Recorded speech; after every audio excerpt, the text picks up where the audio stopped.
सिराजुद्दौला नाम तो हम सबने सुना ही है। बंगाल के वो आखिरी आजाद नवाब।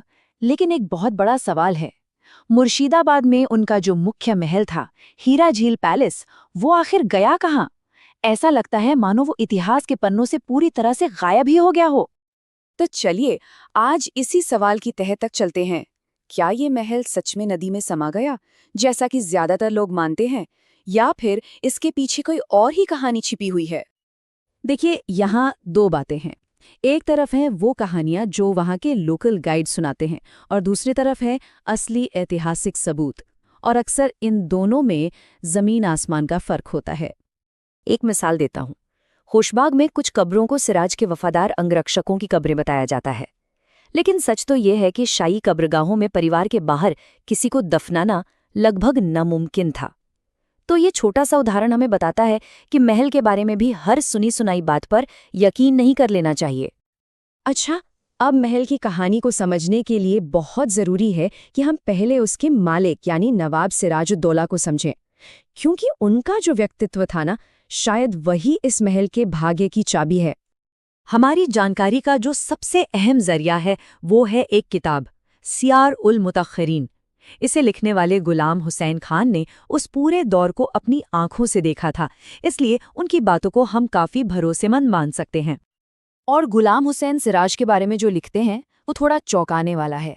वो उन्हें एक अहंकारी, असभ्य और चरित्रहीन इंसान बताते हैं। ये उस रोमांटिक छवि से बिल्कुल अलग है जो अक्सर हमारे दिमाग में होती है ना? और इस रवैये की एक बहुत बड़ी वजह शायद उनकी उम्र थी। सोचिए, जब सिराज नवाब बने तो उनकी उम्र सिर्फ 22 या 23 साल थी। इतनी कम उम्र में इतनी बड़ी सत्ता, जाहिर है उनके फैसलों पर इसका असर तो पड़ना ही था।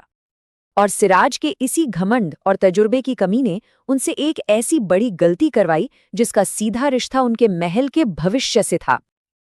देखिए, मुर्शिदाबाद का भूगोल ही कुछ ऐसा है कि वहां नदी अक्सर अपना रास्ता बदलती रहती है। कोई भी समझदार इंसान अपना महल नदी के इतने करीब, और वो भी सबसे निचले इलाके में, कभी नहीं बनाएगा। लेकिन सिराज ने ठीक यही किया। एक बहुत बड़ी गलती। और सबसे बड़ी दिक्कत ये थी कि सिराज को कोई रोकने टोकने वाला था ही नहीं। जब कोई शासक सालों तक बिना किसी चुनौती के गलत फैसले लेता जाए तो उसका अंजाम अक्सर तबाही ही होता है। सिराज की दिलेरी का एक किस्सा सुनिए।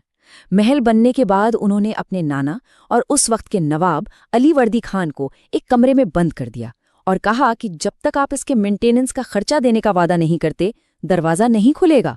सोचिए जरा। चलिए अब वर्तमान में लौटते हैं और उन खंडहरों को ढूंढने की कोशिश करते हैं। ऐतिहासिक किताबों और स्थानीय लोगों के बताए रास्ते पर चलकर देखते हैं कि हम आखिर कहाँ पहुँचते हैं।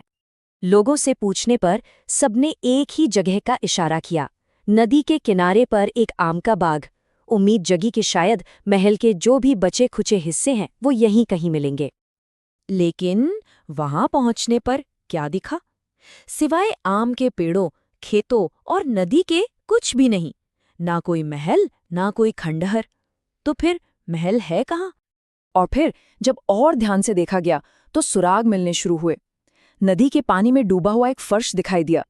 जमीन से एक पुरानी मेहराब झांक रही थी। नदी के किनारे पर चूने के बड़े बड़े स्लैब लटक रहे थे।